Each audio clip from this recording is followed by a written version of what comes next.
Hi, Madison, and welcome back to my channel. Today I have some Why Choose Romance recommendations for you. So in 2022, I read a crap ton of Why Choose romances, and they really became quickly my favorite. I started to read them back towards the end of 2021, and they're just like, it's like my favorite genre. It's like what I always go to if I'm feeling like I'm in a slump, if I don't know what to read, pick up a Why Choose romance and my whole life is just fixed.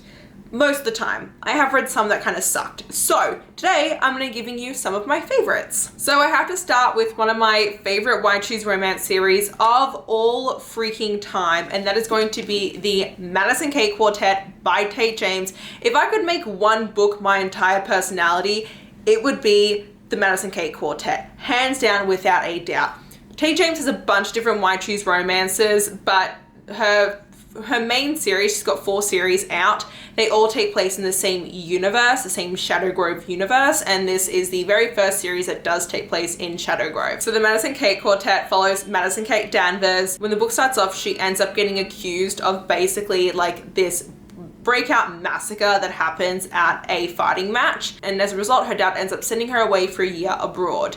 Now Madison Kate is back in town, she's back in Shadow Grove, and she's there to attend university. When she comes back, she's finding out that her dad is now engaged to this new woman, and that woman's son and his 2 best friends are now living at the house because her dad and the new fiance are like off on a cruise. And so Madison Kate is absolutely pissed off because these 3 guys are the 3 guys that she saw on the night of the massacre, and she blames them as the reason why she was basically framed for it and like had to like literally live abroad for a year.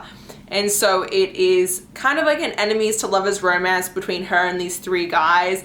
It is amazing. There is also like part of Shadow Grove is the fact that there are like all these different gangs that kind of rule Shadow Grove, and one of the guys, the guy that she hates the most, Archer, he is the head of one of those gangs as well. And so there's like a lot of like really fun, like kind of like mafia-esque, like criminal underworld stuff that goes on in these as well. Some of my favorite dark romance series. The humor in these is A+, and her female characters as well are such badass chicks. Like they are so kick-ass, they take no shit from anyone, and I absolutely love them. These are my favorite Why Choose romances as well because I love the relationship that everyone has with the guys. Like I love MK's kind of relationship with each of the 3 men and kind of how it progresses throughout the series, because you know she gets with one of them in the first book and then she gets another one in the second book, and kind of like you're kind of building into the reverse harem, like Why Choose-ness of it, and how she gets the guys versus like her being with all of them right off the bat. Like it's her kind of getting into it, and it is absolutely amazing. The action in this is also A+, and there is a stalker subplot as well. So fun facts. Moving on, I obviously cannot talk about Why Choose romances without mentioning Baby and the Late Night Howlers. Yes, if you watched any of my videos, you knew this was going to be coming because I started reading ᴛᴏᴏᴅᴅ this year, and this is how I got into ᴛᴏᴏᴅᴅ, and my life has not been the same. Fun fact for anyone who is not asking, for some reason I look up new ᴛᴏᴅᴅ books so often and am consistently like reading them so much to the extent that my Kindle exclusively recommends me ᴛᴏᴅᴅ books. Even if I've gone ahead and been like searching on Amazon like 17 different things, my Kindle will still only recommend me ᴛᴏᴅᴅ. I don't know what I have done to the algorithm, but I have broken it so all it gives me is ᴛᴏᴅᴅ books.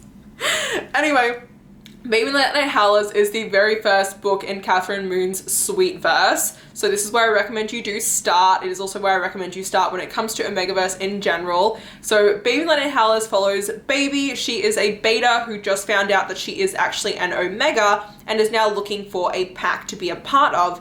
And the pack that she ends up choosing is the Late Night Howlers. And they are actually a motorcycle club as well.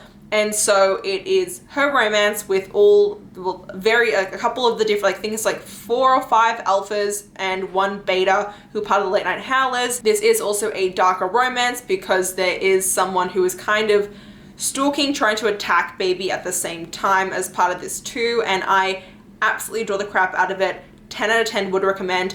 This is more smut than plot though, so do beware. Out of all of Kathryn's books in the Sweet Verse and her ᴛᴏᴅᴅ series, this one has the most smut compared to plot, as an FYI. But you will freaking love this and you will not stop thinking about it after you've finished it, so you have to read it. Sticking with Kathryn Moon, I obviously have to also recommend A Lady of, oh god, that's so shiny, A Lady of Rooksgrave Manor. This is monster smut as well. And this was like my first monster smut that I read that I was like, oh, I kind of like this. Obviously I like it especially because there's a vampire in it and an invisible man in it, and they are so hot. So Lady of Rooksgrave Manor, this is set at Rooksgrave Manor, and that is a place where it's kind of like, how do I explain this?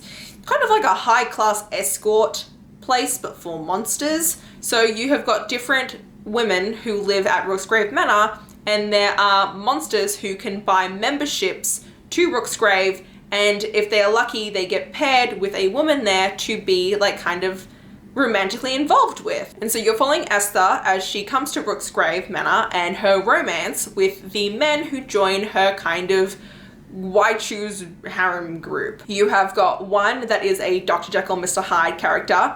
You have another one that is a gargoyle. You have a sphinx. You have an invisible man, and you have a vampire. So it is 5 men and her. If you've never read Monster Smut before and don't know where to start as well, this is a really great one to start with. Honestly, Kathryn Moon is just an author that you can't go wrong with reading Kathryn Moon. Like, she's one of the best people I have ever found, and even though I haven't read too much from her because all of her books, I mean, you can't really tell, but a lot of her books are like 400 pages long, so you know, you can't read them all the time back to back, but she is so amazing. Definitely do recommend, and especially if you like hot vampires, definitely read this because the vampire in this, man, he was amazing. I'm then going to be recommending you Find Me by Ashley Rosteck. This is book 1 in her WITSEC Reverse Harem series. The series is not complete yet. The last book is coming out in 2023. But you are following Shiloh, and a year ago, her entire family was murdered by the man who was stalking and obsessed with her. She is the only one who survived. She was then put into the WITSEC program with her uncle. Her uncle's like part of like the government. And this takes place when she finally kind of comes out of hiding in like Alaska and is returning back to regular life. And she moves to Arizona and she ends up falling in love with her 4 neighbors who live next door to her. That was redundant because if they're neighbors, of course they live next door to her, but you get my point.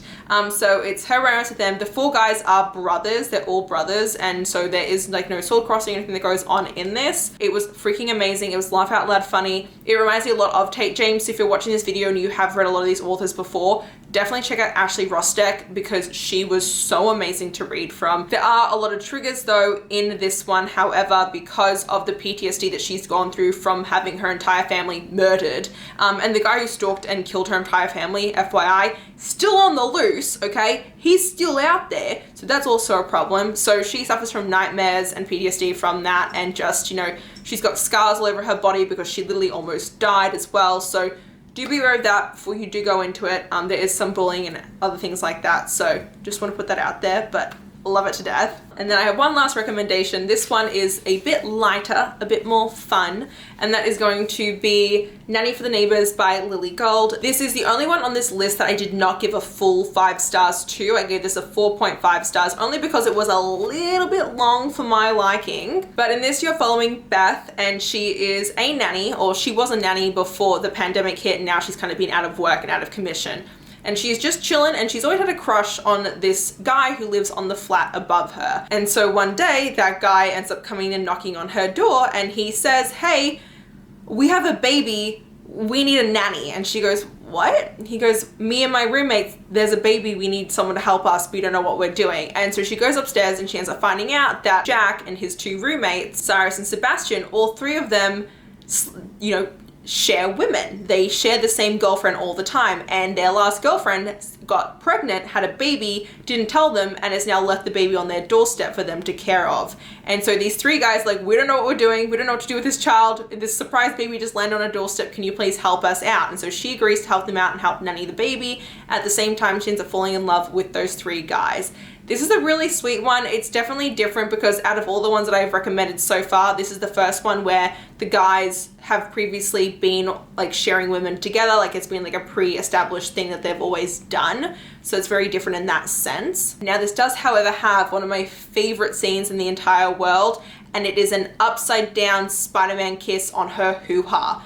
I have never read that before. One of the guys in this is a stripper, and it was like one of the best scenes I have ever read. I was like, oh my god, A+ right there. So I just want to put that out there. This was super fun to read. And yeah, those are a couple of my favorite YTwo's romances. If you have any that you'd like to recommend me, please leave them down below. I'm consistently reading them, so I will make more recommendation videos for this. But if you enjoyed this video, please let it down below. If you want to see more of me, please go to my channel. And until next time, thanks so much everyone. Bye-bye.